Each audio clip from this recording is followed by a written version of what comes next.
இந்த நீதிமொழிகள் சாலமோன் எழுதின ஒரு விஷயம், உண்மை உள்ள மனுஷன் பரிபூரண ஆசீர்வாதங்களை பெறுவான். சரிங்களா? அதாவது 10 விதமான ஆசீர்வாதம், 10 விதமான காரியத்தோடு கூட என்ன பண்ண போறீங்க? நீங்க ஆசீர்வாதமா இருக்கணும் அப்படின்னா உண்மை உள்ள மனுஷனாய் இருக்க வேண்டும். ஒரு கிறிஸ்தவ வாழ்க்கையில கடவுள் எதிர்பார்க்கிறது, தேவன் எதிர்பார்க்கிறது, அவர் எதிர்பார்க்கிற ஒரு காரியம் அவருடைய பிள்ளைகள் அவருக்கு உண்மையா இருக்கணும்னு நினைக்கிறார். நான் இருக்கணும். இப்ப நம்ம ஆசீர்வதிக்கப்படணும் அப்படின்னு நினைக்கிறோம்ல, நம்ம நல்லா இருக்கும்னு நினைக்கிறோம் தானே? நம்ம இந்த பூமியில ஆசீர்வாதமாய் மகிமையாய் செழிப்பாய் நல்லா இருக்கும்னு நினைக்கிறீங்க.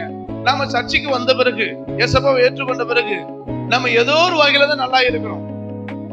ஆனா ஆண்டவர் ஆசீர்வாதத்தோட நல்லா இருக்கிறவங்க எத்தனை பேர் இருக்கீங்க? என்ன பரவாயில்லைங்க, ஆண்டவர் என்ன ஆசீர்வச்சிருக்கிறார். நான் சபைக்கு வந்தேன், ரட்சிக்கப்பட்ட நாள்ல இருந்து இன்னைய வரைக்கும் நான் என்ன பண்றேன், என்ன திரும்பி பார்க்கிறேன், ஓரளவுக்கு நான் நல்லா இருக்கிறேன், என்னோட குணம் மாறி இருக்கு, என் சுபாவம் மாறி இருக்கு, என் வீடு மாறி இருக்கு, என் கணவர் மாறி இருக்கு, என் பிள்ளைகள் மாறி இருக்காங்க, வாதைகள் மாறி இருக்கிறது, போராட்டங்கள் மாறி இருக்கிறது, எல்லாத்தையும் மாறி பரவாயில்ல கொஞ்சம் நல்லா இருக்கிறேன் அப்படின்றவங்க எத்தனை பேர் சபையில இருப்பாங்கன்னு நினைக்கிறீங்க? ஆசீர்வாதத்தை நான் சொல்றேன். அப்ப நம்மளால என்ன பண்ண முடியல? அந்த பூரண ஆசீர்வாதத்தை கடவுள்கிட்ட வாங்க முடியல, வாங்கவே முடியல. ஆனா கர்த்தர் என்ன சொல்றாரு? கர்த்தர் ஐஸ்வர்யத்தை தருவார். கர்த்தர் எல்லா விதமான நன்மையும் நமக்கு தருவார். எல்லா விதமான நன்மையும் கடவுள் கொடுத்தா கூட அதை வாங்கி கொள்ற அளவுக்கு என்ன இல்ல, நம்ம கிட்ட போராட்டங்கள் பிரச்சனைகள்.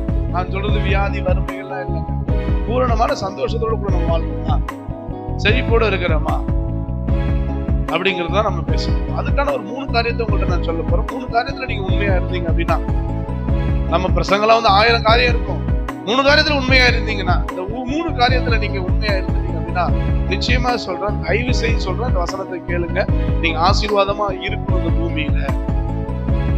2 விதமான காரியத்தை கடவுள் நம்மகிட்ட பேசுகிறார். ஒண்ணு என்னன்னா, தேவன் விரும்புகிற ஒரு காரியம் என்னன்னா ஆவிக்குரிய மாற்றங்கள். ஒண்ணு ஆவிக்குரிய மாற்றங்கள், 2 நம்ம தேவைக்கான மாற்றங்கள். அப்ப ஆண்டவர் சொல்றாரு, நீங்க வாசிச்சு பாருங்களேன், சங்கீத புத்தகம், சங்கீதம் 12:1 வாசிக்க.